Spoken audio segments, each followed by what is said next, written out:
Hi friends, welcome to our channel. మీరందరూ అయితే దశావతారాల గురించి అయితే విని ఉంటారు కదా. అదే మన శ్రీ మహావిష్ణువు యొక్క దశావతారాల గురించి విని ఉంటారు కదా. మనమైతే రీసెంట్గా శ్రీ మహావిష్ణువు యొక్క దశావతారాల గురించి అయితే ఒక సిరీస్ స్టార్ట్ చేయడం జరిగింది. ఈరోజు అయితే మన ఫస్ట్ వీడియో. ఈరోజు మనం శ్రీ మహావిష్ణువు యొక్క మొదటి అవతారమైన మత్స్యావతారం గురించి తెలుసుకుందాం. దశావతారాల్లో ఇది మొదటిది, అంటే మన శ్రీ మహావిష్ణువు యొక్క ఫస్ట్ అవతారం అనమాట.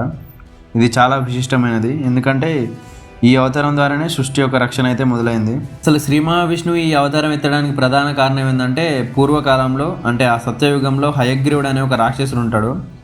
వాడు ఏం చేస్తాడంటే మనకున్న వేదాలన్నింటినీ దొంగలేస్తాడనమాట బ్రహ్మ దగ్గర నుంచి. మన వేదాలంటే దాంట్లో జ్ఞానం, ధర్మం అన్నీ ఉండే పుస్తకాలు ఉంటాయి.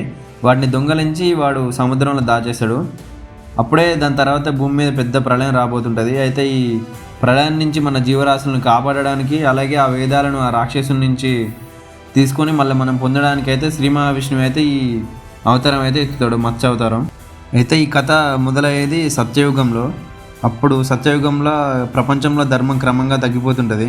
ఒక మహాప్రళయం రాబోతుందని దేవతలకైతే తెలుస్తుంది. ప్రపంచంలో విలువైన జ్ఞానాన్ని, వేదాలని అప్పుడు రక్షించాల్సిన సమయం అయితే వస్తుంది. ఆ సమయాన ఒక రాజు ఉంటాడు, ఆయన పేరు సత్యవ్రతుడు. ఆయన చాలా గొప్పవాడు, మంచి దయ కలిగినవాడు. రోజు ఆయన తపస్సు చేస్తూ గంగ నదిలో స్నానం చేస్తుంటాడు. ప్రతిరోజు లాగానే ఆ రోజు కూడా గంగ నదిలో స్నానం చేయడానికి వెళ్తాడు. ఒకరోజు అతను తలకి నీళ్ళు పోసుకుంటే నీళ్ళలో చిన్న చేపను చూస్తాడు. ఆ చేప అతన్నే చూసి చెప్తుంది, రాజా రాజా కాపాడండి, నన్ను రక్షించండి అని ఉంటుంది. ఆయన చూసి ఆశ్చర్యపోతాడు, ఈ చేప ఏంది మాట్లాడుతున్నది ఇదని. కానీ ఇక ఈయన దయగలిగిన వాడు కాబట్టి ఆ చేపను కాపాడతాడు. ఆ చేపను కాపాడి దాన్ని తీసుకుపోయి మొదట ఏం చేస్తాడంటే ఆయన చిన్న పాత్రలు వేస్తాడు. అయితే మన రాజు ఆ చేపనైతే ఒక పాత్రలో పెట్టిండు కదా, కానీ అది రోజు రోజుకి చూస్తున్న కొద్దీ పెద్దగా అయిపోతుంటుంది. అంటే మొదటి రోజు దొరికినప్పుడు చిన్న చేప దొరుకుతుంది కాబట్టి ఒక చిన్న పాత్రలో పెట్టి ఉంచుతాడు. కానీ తర్వాత రోజు చూస్తే అది కొంచెం పెరిగి ఉంటుంది. సరే పెద్ద అయింది కదా, నార్మల్గా పెరిగి ఉంటుంది అని తీసుకొని ఒక డబ్బాలు వేస్తాడు. కానీ అది రోజులు గడుస్తున్న కొద్దీ ఇంకా పెరుగుతూనే ఉంటుంది. అంత పెద్దగా అవుతుందని తర్వాత రాజు ఏం చేస్తాడంటే అది తీసుకొని ఒక సరస్సులో పెడతాడు. కానీ అక్కడ సరస్సులో కూడా ఆ మత్స్యానికి అయితే సరిపోదు ఆ ప్లేసు. ఇంకా ఇట్లా లాభం లేదని ఇంకా రాజు తీసుకుపోయి లాస్ట్కి ఏం చేస్తాడంటే ఫైనల్గా తీసుకుపోయి ఒక సముద్రంలో వదిలేస్తాడు. ఆ సముద్రం కూడా ఈ మత్స్యం కింద చిన్న అయిపోతుంది. ఇంకా అప్పుడు ఆ మత్స్యం అసలు రూపం రాజుకు అర్థమైపోతుంది అనమాట. ఇంకా మత్స్యం ఎవరో కాదు, మన స్వయంగా శ్రీ మహావిష్ణువే. అయితే శ్రీ మహావిష్ణువు మన రాజుతో చెప్తాడు, రాజా కొద్ది రోజుల్లో మహాప్రళయం వస్తుంది, నువ్వు ఒక పెద్ద నౌక తయారు చేయి. ఆ నౌకలో ఋషులు, ఔషధాలు, జంతువులు ఇవన్నీ పెట్టాలి. ప్రళయం వచ్చినప్పుడు నేను మత్స్య రూపంలో వచ్చి ఆ నౌకను రక్షిస్తానని మన మత్స్య రూపంలో వచ్చిన శ్రీ మహావిష్ణువు అయితే అంటాడు. అయితే కొద్ది రోజుల తర్వాత ఆకాశం మేఘాలతో నిండిపోతుంది. భారీ వర్షాలు మొదలైతే భూమి మొత్తం అల్లకల్లోలం అవుతుంటుంది. ఆ సమయంలో మన శ్రీ మహావిష్ణువు చెప్పినట్లే రాజు ఏం చేస్తారంటే పెద్ద నౌక తయారు చేస్తాడు. ఆ నౌకలో మన జీవరాశులు అంటే మన జంతువులు, పశుపక్షాదులు, మన ఋషులు, మునులు, మన జీవన విధానానికి అవసరపడే అన్నిటినీ అందరినీ దాంట్లో ఉంచుతారు అన్నమాట రాజు.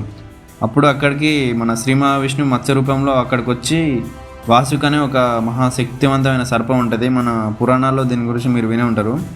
ఆ సర్పాన్ని మన శ్రీ మహావిష్ణువు ఏం చేస్తాడంటే ఒక తాడులాగా మన నౌక కట్టేసి తాడులాగా కట్టి గుంజుతుంటాడు అనమాట. అప్పుడు ఇంకా జనరల్గా అప్పుడు పక్కన ప్రపంచం అంతా నీటిలో మునిగిపోయి ఉంటుంది. కానీ ఆ నౌక మాత్రం మన శ్రీ మహావిష్ణువు వల్ల సురక్షితంగా ఉండిపోతుంది. ప్రళయం ముగిసినాకైతే మన మత్స్య అవతారంలో ఉన్న శ్రీ మహావిష్ణువు అయితే హయగ్రీవుడు అనే ఆ రాక్షసుడు ఉన్నాడు కదా, మన వేదాలను దొంగలించింది కదా, వానితోనే యుద్ధం చేయడానికి అయితే సిద్ధమవుతాడు అనమాట. ఆ రాక్షసుడు చూడడానికి చాలా భయంకరంగా ఉంటాడు. గుర్రం తలకాయ ఉంటాడు, కింద మామూలుగా మన మానవులు లెక్కుంటాడు. చాలాసేపు భీకరమైన యుద్ధం తర్వాత మన శ్రీ మహావిష్ణువు అయితే వాని దగ్గర నుంచి మన వేదాలు అయితే సొంతం చేసుకుంటాడు అనమాట. వాడిని సంహరించేస్తాడు. తర్వాత ఇంకా ఆ వేదాలను అయితే మన బ్రహ్మ దగ్గరికి చేరుస్తాడు మళ్ళీ సురక్షితంగా. ఇంకా హయగ్రీవుని సంహారం తర్వాతనైతే వేదాలన్నీ చాలా జాగ్రత్తగా బ్రహ్మదేవుని దగ్గరికి అయితే చేరుకుంటాయి. అదే సంహారం తర్వాత శ్రీ మహావిష్ణువు అయితే అన్నీ అప్పగిస్తాడు. ఇక ప్రళయం ముగిసింది, హయగ్రీవుని సంహారం అయిపోయింది, వేదాలు బ్రహ్మదేవుని చేతికి వచ్చాయి. ఇంకా ప్రళయం తర్వాత మన భూమి అనేది మెల్లగా తేరుకోవడం స్టార్ట్ అవుతుంది, అంత నార్మల్ స్థితికి వచ్చేస్తుంది. శ్రీ మహావిష్ణువు అయితే మన రాజులని, ఋషులని, మునులని అందరినీ దీవించి ఇంకా వెళ్ళిపోతాడు అనమాట. ఇది ఈరోజు మన స్టోరీ అనమాట, మన శ్రీ మహావిష్ణువు యొక్క మొదటి అవతారం. క్లియర్ కట్గా మీకు 5 minutesలో చెప్పాలన్నదే నా ఇంటెన్షన్ అనమాట. సో ఫ్రెండ్స్, ఇదన్నమాట ఈరోజు మన వీడియో, మన దశావతారాల సిరీస్లో ఫస్ట్ వీడియో అనమాట. ఇంకా రెగ్యులర్గా దశావతారాల వీడియోలు అయితే నేను అప్లోడ్ చేస్తుంటాను. కొత్తగా ఎవరైనా వస్తే మాత్రం మన ఛానల్ని ఖచ్చితంగా సబ్స్క్రైబ్ చేసుకోండి. ఎందుకంటే ఇంకా ముందు నేను పెట్టే దశావతారాల వీడియోలు కానీ అన్నీ మీకు వస్తాయన్నమాట నోటిఫికేషన్లో. ఇంకా ఇట్లాంటి మంచి కంటెంట్ కానీ ఇట్లా మైథాలజీ కంటెంట్ కానీ ఇలాంటి వీడియోలు కావాలనుకుంటే మన ఛానల్ని సబ్స్క్రైబ్ చేసుకోండి. మళ్ళీ కలుద్దాం. జై శ్రీమన్నారాయణ.